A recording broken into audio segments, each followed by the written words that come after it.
The fluorescent lights in conference room B hummed their familiar tune as I shuffled through my presentation slides one last time. Outside the floor-to-ceiling windows of our Manhattan office, the September morning sun cast long shadows across the bustling streets below. I could see people hurrying to work, clutching their coffee cups like lifelines, just like I was clutching my proposal. "All right, team, let's dive in," announced Marcus, our department director, as he strutted into the room wearing his signature navy suit and that practiced smile that never quite reached his eyes. At 38, he had the kind of confidence that came from years of climbing the corporate ladder, step by calculated step. Sarah, our senior analyst, followed behind him, her designer heels clicking against the polished concrete floor. She had been with the company for 6 years and had a reputation for being brilliant and for dismissing anyone she deemed beneath her pay grade. Then came Jake and David, both senior associates who had mastered the art of agreeing with whatever Marcus said. I was the last to sit down, taking my usual spot at the far end of the table. At 26, with only 2 years at Morrison & Associates, I had learned to expect this seating arrangement. The pecking order was as clear as the company's organizational chart. "So, Emma, I see you've prepared something for us today," Marcus said, glancing at his Apple Watch. "You've got 10 minutes before we need to discuss the Henderson account." 10 minutes. For a presentation I had spent 3 weeks perfecting. But I had learned not to complain about these constraints. "Thank you," I began, standing up and moving to the front of the room. "I've been analyzing our client retention data, and I've identified some concerning patterns that I believe we can address." I clicked to my first slide, showing a graph with retention rates over the past 18 months. The downward trend was unmistakable. "As you can see, we've lost 12% of our mid-tier clients in the last year alone.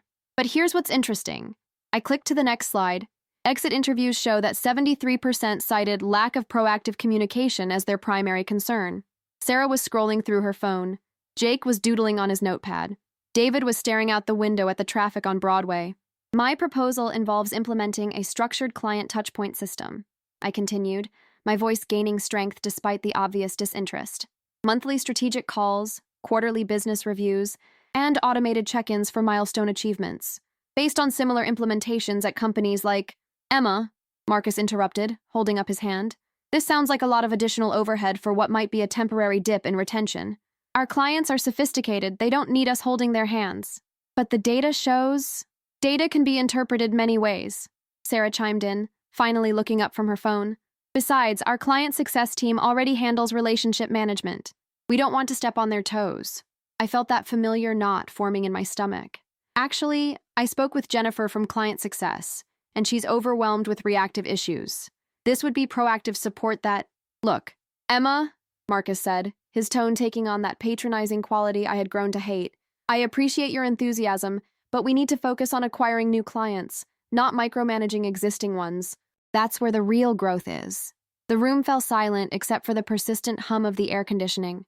I looked around the table, hoping to see even a flicker of interest, but found only polite, dismissive smiles. "Maybe we can revisit this in Q4, David offered, which was corporate speak for never. "Right," Marcus agreed, already moving on. "Now, about the Henderson pitch." I gathered my materials, feeling the heat rise in my cheeks. This was the 4th time in 3 months that my proposals had been dismissed without genuine consideration. Each time I had told myself it was just bad timing, or that I needed to present the data differently, or that I should wait for a better moment. But as I listened to the team spend the next 45 minutes discussing the Henderson account, a client I had actually helped land through my research on their expansion plans, I realized something I had been reluctant to admit. The problem wasn't my ideas, my timing, or my presentation skills. The problem was that they had already decided my voice didn't matter. As the meeting ended and everyone filed out, chatting about lunch plans and weekend activities, I remained seated, staring at the graph on my laptop screen.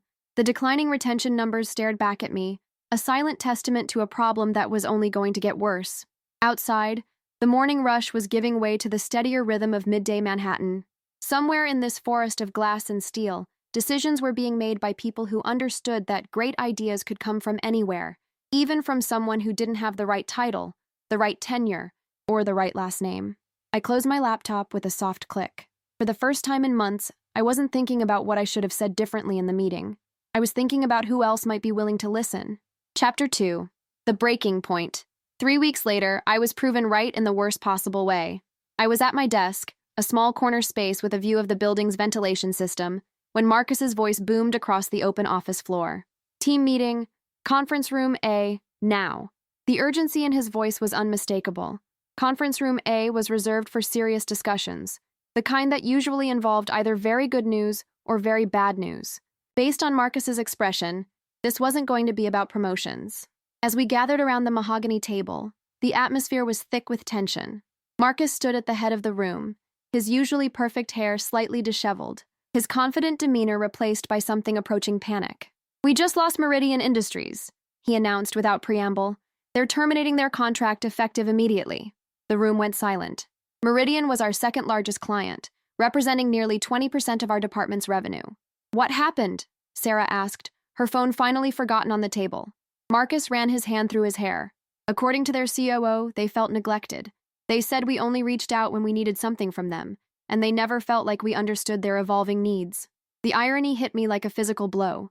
I gripped the edge of the table, fighting the urge to stand up and scream, "I told you so," at the top of my lungs. "This is," Jake stammered, "this is huge. How do we explain this to leadership?" "We don't," Marcus said grimly. "Not yet. We need solutions, not explanations." For the next hour, I watched my colleagues scramble to develop damage control strategies. They threw around buzzwords like crisis management and aggressive client outreach, but their suggestions were reactive band-aids on a wound that had been bleeding for months. Finally, I couldn't stay silent anymore. "What if we implemented a comprehensive client retention program?" I said, my voice cutting through their circular discussion. The room turned to look at me, and I saw surprise in their faces, not at my suggestion, but that I had dared to speak up. "Something proactive," I continued, standing up slowly. "Structured touchpoints, regular business reviews, automated milestone celebrations. Based on the data I presented 3 weeks ago, this kind of approach could have prevented exactly what just happened with Meridian." Marcus stared at me for a long moment. "Emma, we've been through this. That's not our focus right now." "Then what is our focus?" I asked, my voice steadier than I felt. "Because losing 20% of our revenue seems like exactly the time to reconsider our approach to client relationships." Sarah shifted uncomfortably in her chair. "Emma, you're being a bit dramatic. Meridian is one client. Meridian is the third client we've lost this quarter for the exact same reason," I replied, pulling out my phone and scrolling to my notes. "Hartwell Corp in July said we were too transactional. Pacific Solutions in August felt like we didn't understand their business anymore. And now Meridian. They're all saying the same thing." The room was quiet except for the distant sound of traffic 30 floors below. "Look," Marcus said, his voice taking on that familiar, dismissive tone. "Client relationships are complex. Sometimes these things just happen, regardless of how many touch points we schedule." Something inside me snapped. I looked around the table at these people who had spent months ignoring my warnings, who had dismissed my research, who had treated my ideas like the naive ramblings of someone too young to understand how business really worked. "You know what?" I said, closing my notebook with a sharp snap. "You're right. Sometimes these things just happen." But even as I said the words, I was thinking about something else entirely. I was thinking about the email I had received that morning from Rebecca Martinez in the CEO's office, asking all department leads to submit quarterly strategy proposals directly to the executive team. Department leads. I wasn't a department lead. I was barely a senior associate. But the email had said, "Innovative thinking and fresh perspectives, and all levels welcome." That afternoon, I sat in Central Park during my lunch break, watching joggers navigate the winding paths while I ate a sandwich from the deli across from our office. The October air was crisp, carrying the scent of fallen leaves and the promise of change. I pulled out my laptop and began typing. Not a response to Marcus's crisis management requests. Not another proposal for the team meeting. Not another attempt to convince people who had already decided not to listen. Instead, I started drafting something I never thought I would have the courage to create. A comprehensive client retention and growth strategy, addressed directly to CEO Jonathan Morrison himself. For the first time in months, I wasn't asking for permission. I was taking it. As the sun began to set behind the Manhattan skyline, painting the glass towers in shades of gold and orange, I finished the first draft of what would either be the best decision of my career or the worst mistake of my life. But as I packed up my laptop and headed back to the office, I realized something. I was tired of wondering what if. It was time to find out. Chapter 3. The Presentation. The executive floor of Morrison & Associates was a different world. Where our department operated in an open-plan chaos of adjustable desks and recycled air, the 35th floor was all polished marble, original artwork, and the kind of silence that money could buy. I stood outside Jonathan Morrison's office at exactly 2 p.m. on a Thursday afternoon, holding my presentation materials with hands that were steadier than they had any right to be. Through the glass walls, I could see him finishing up a phone call, his silver hair catching the afternoon light streaming through windows that offered a panoramic view of Central Park.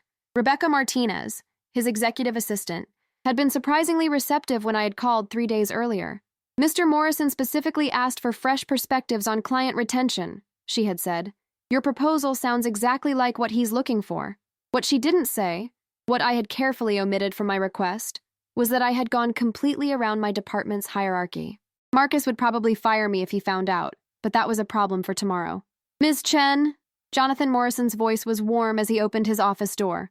At 52, he had the kind of presence that had built a company from 15 employees to over 800. His handshake was firm, his smile genuine. Please, come in.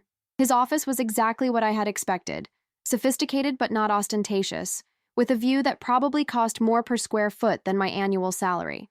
But what I hadn't expected was how immediately comfortable he made me feel.